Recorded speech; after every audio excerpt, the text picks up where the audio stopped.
بسم اللہ الرحمن الرحیم۔ باب خوف المؤمن من ان يحبط عمله وهو لا يشعر۔ باب ہے مومن کا اس بات سے خوف کہ اس کا عمل ضائع ہو جائے اور اسے معلوم بھی نہ ہو۔ وقال ابراہیم التیمی، ابراہیم تیمی کہتے ہیں، ما عرضت قولی علی عملی الا خشیت ان اکون مکذبا۔ جب بھی میں نے اپنے قول کو اپنے عمل کے سامنے پیش کیا، اس بات سے ڈرا کہ مجھے جھوٹا قرار دیا جائے گا۔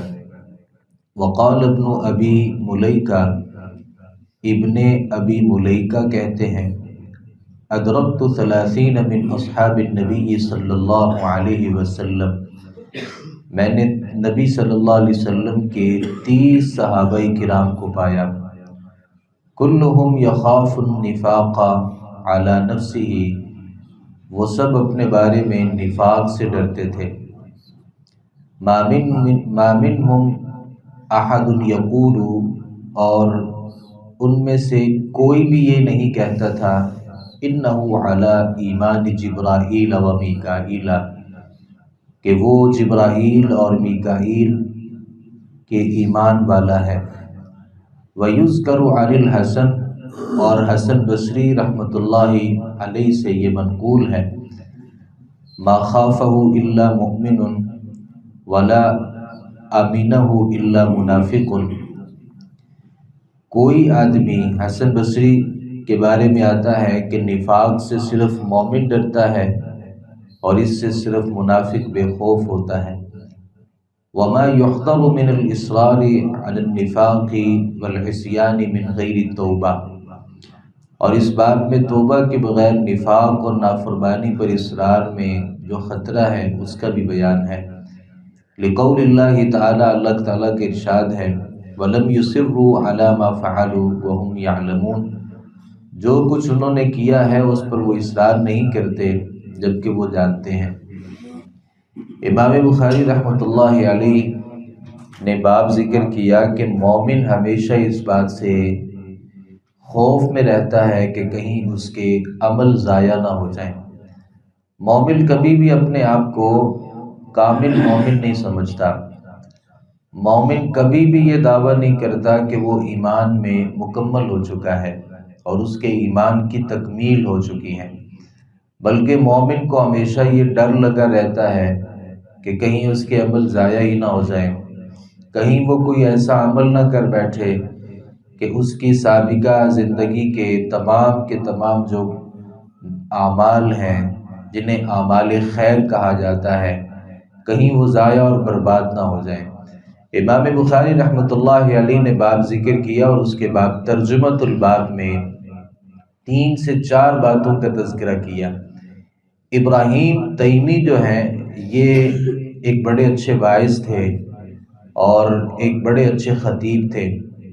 وہ لوگوں کو واعظ کیا کرتے تھے۔ ابراہیم تیمی کہتے ہیں کہ جب بھی میں نے کوئی قول ذکر کیا اور جب بھی میں نے لوگوں کو نصیحت کی، مجھے اس بات سے ڈر ہی رہا کہ کہیں لوگ مجھے یہ نہ کہہ دیں کہ تو جھوٹ بولتا ہے، یعنی لوگ کہیں کہ تمہاری زندگی میں تو کوئی عمل نہیں اور لوگوں کو کس چیز کا حکم دیتا ہے۔ مجھے ہمیشہ اس بات سے ڈر رہا، کیونکہ مومن جو ہوتا ہے وہ اپنے اعمال سے ڈرتا رہتا ہے۔ ابن ابی ملیکہ جو ہے یہ فرماتے ہیں، تابعی ہیں، کہتے میں 30 صحابہ کرام کو ملا، میں 30 صحابہ کرام کو ملا، میں نے کسی ایک صحابی کو بھی نہیں پایا جو یہ کہتا تھا کہ ایمان میں جبرائیل کے ایمان کے برابر ہوں، یا کسی نے یہ کہا ہو کہ میرے اندر اتنا ایمان ہے جتنا ایمان میکائیل علیہ السلام کے اندر ہے۔ یہاں ایک بات سمجھنے کی کوشش کرتے ہیں کہ ابن ابی ملیکہ نے جن صحابہ کرام کو پایا اور جن صحابہ کرام کے ساتھ ملاقات کی، وہ کون سے صحابہ کرام تھے جو سمجھتے تھے کہ ہمارا ایمان جبرائیل اور میکائیل کے ایمان کے برابر نہیں تھا، ان میں سیدہ عائشہ رضی اللہ عنہا اور ان کی بہن اسماء، ام سلمہ، عبداللہ ابن مسعود، عبداللہ ابن زبیر، اور اسی طریقے سے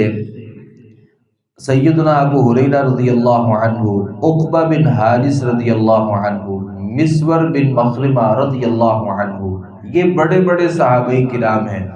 جن میں سیدہ عائشہ رضی اللہ عنہ سر فہرست ہے۔ یہ وہ صحابہ کرام ہیں جن سے ابن ابی ملیکہ ملے، اور یہ صحابہ کرام دعویٰ کرتے تھے کہ ہمارا ایمان جبرائیل اور میکائیل جیسا ایمان نہیں ہے۔ اس کا مطلب یہ ہے کہ جن لوگوں نے یہ کہہ دیا کہ زبان سے کلمہ پڑھ لیں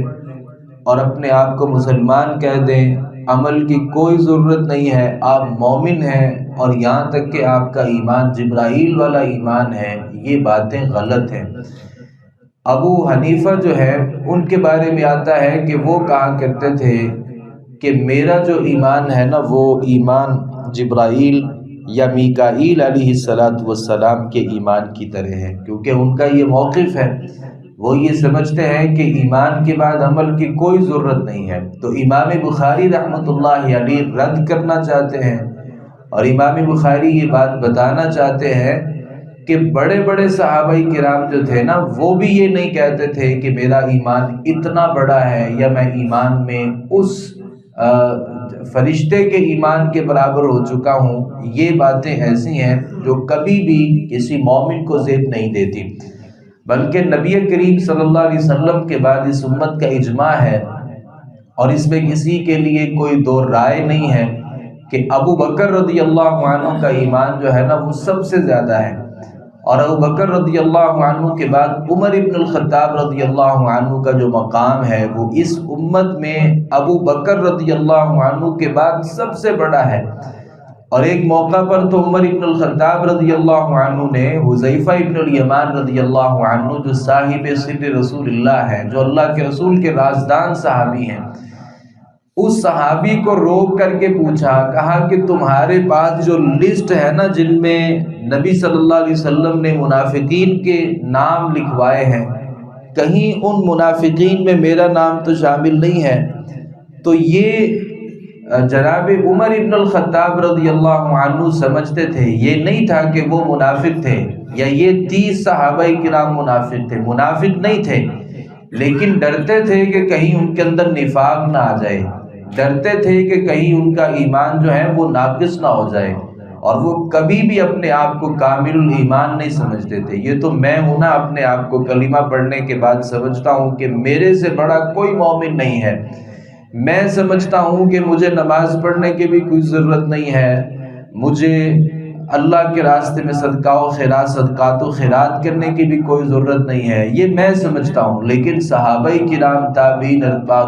تابعین جو ہیں، اور بڑے بڑے ائمہ جو تھے، وہ کبھی بھی اپنے آپ کو کامل الایمان نہیں سمجھتے تھے، بلکہ انہیں ڈر لگتا تھا کہ کہیں ان کے عمل ضائع ہی نہ ہو جائے۔ حسن بصری رحمۃ اللہ علیہ کا امام بخاری نے ذکر کیا کہ حسن بصری رحمۃ اللہ علیہ کہا کرتے تھے کہ مومن جو ہوتا ہے نا، مومن وہ ہمیشہ اس بات سے ڈرتا ہے کہ کہیں اس کے اندر نفاق نہ آ جائے، اور جو منافق ہوتا ہے اسے کبھی ڈر نہیں ہوتا، اور منافق بڑی دلیری کے ساتھ اپنے آپ کو مومن بھی کہتا ہے، اور بڑی دلیری سے اپنے آپ کو ایمان والا بھی کہتا ہے، اور منافق اس حوالے سے بے خوفی کی زندگی گزارتا ہے، وہ کبھی بھی اپنا تزکیہ نہیں کرتا، کبھی بھی اپنی اصلاح نہیں کرتا، اور کبھی اس بات کی فکر نہیں کرتا کہ بھائی میرا ایمان بڑھا ہے یا میرا ایمان کم ہوا ہے۔ تو امام بخاری رحمۃ اللہ علیہ نے اس ترجمۃ الباب میں یہ بات ثابت کرنے کی کوشش کی ہے کہ اگر آپ کے اندر ایمان ہو بھی اور آپ وہ عمل کرنا شروع کر دیں جو آپ کو مومن بناتے ہیں، پھر بھی آپ نے یہ دعویٰ نہیں کرنا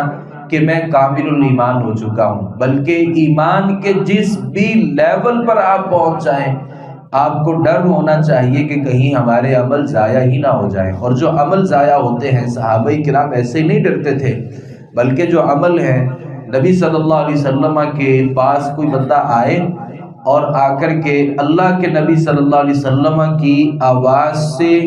اونچی آواز میں گفتگو کرنا شروع کر دے۔ قرآن مجید یہ کہتا ہے کہ اگر آپ یہ کام کرو گے تو ان تحبط اعمالکم وانتم لا تشعرون، تم نبی کے سامنے آ کے جھگڑا کرو گے اور نبی صلی اللہ علیہ وسلم کی آواز سے اگر تمہاری آواز اونچی ہو گئی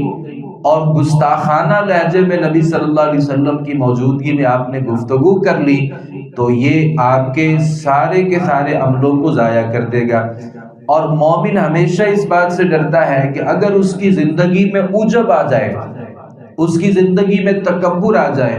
لوگوں کو حقیر سمجھنا آ جائے تو یہ تکبر بھی عملوں کو ضائع کر دیتا ہے۔ مومن ہمیشہ اس بات سے ڈرتا ہے کہ اگر اس کی زندگی میں ریاکاری پیدا ہو جائے، لوگوں کو دکھانا اور دکھلاوا اس کی زندگی میں آ جائے، اس سے بھی انسان کے عمل ضائع ہو جاتے ہیں۔ تو مومن ایک ایک قدم جو ہے وہ بڑا سوچ سمجھ کر اٹھاتا ہے کہ کہیں اس کے سابقہ زندگی کے سارے عمل ضائع نہ ہو جائیں۔ حدیث میں آتا ہے جس نے عصر کی نماز کو چھوڑ دیا تو اس کے عمل ضائع ہو گئے۔ اب یہ اختلاف ہے کہ ساری زندگی کے عمل ضائع ہوئے یا اس دن کے عمل ضائع ہوئے، بہرحال عمل ضائع ہو گئے اس کے۔ تو اعمال کے ضائع ہونے کے بارے میں مومن ہمیشہ ڈرتا رہتا ہے۔ اور امام بخاری نے آگے حدیث ذکر کی ہے، سباب المسلم فسوق وقتالہ کفر، جس کا ہم نے پیچھے بھی تذکرہ کیا ہے کہ مومن کو گالی دینا فسق ہے اور اس سے لڑائی جو ہے وہ کفر ہے۔ اور لڑائی اگر اللہ کے نبی صلی اللہ علیہ وسلم کے سامنے ہو تو ہم نے قرآن مجید میں پڑھا ہے کہ ان تحبط اعمالکم لا ترفعوا اصواتکم فوق صوت النبی، ایمان والو نبی کی آواز سے اوپر تمہاری آواز نہیں ہونی چاہیے۔ ولا تجہروا له بالقول کجہر بعضکم لبعض ان تحبط اعمالکم، اور تمہارے بعض کے لیے آواز اونچی کرنے کی طرح یہ تمہارے لیے جائز نہیں ہے، ایسا نہ ہو کہ تمہارے اعمال ضائع ہو جائیں اور تمہیں اس بات کا شعور بھی نہ ہو۔ تو مومن کو کبھی بھی اپنے اعمال پر بھروسہ نہیں کرنا چاہیے، وہ ہمیشہ اللہ کی رحمت کے اوپر بھروسہ کرتا ہے۔ کامل الایمان نہیں سمجھنا چاہیے، بلکہ یہ سمجھنا چاہیے کہ میں ایمان کے جس بھی درجے پر پہنچ گیا ہوں مجھے مزید نیک اعمال کرنے کی ضرورت ہے۔ اللہ تعالیٰ سے دعا ہے صحیح معنوں میں حدیث کو سمجھ میں اس پر عمل پیرا ہونے کی توفیق عطا فرمائے۔ وما علینا الا البلاغ المبین۔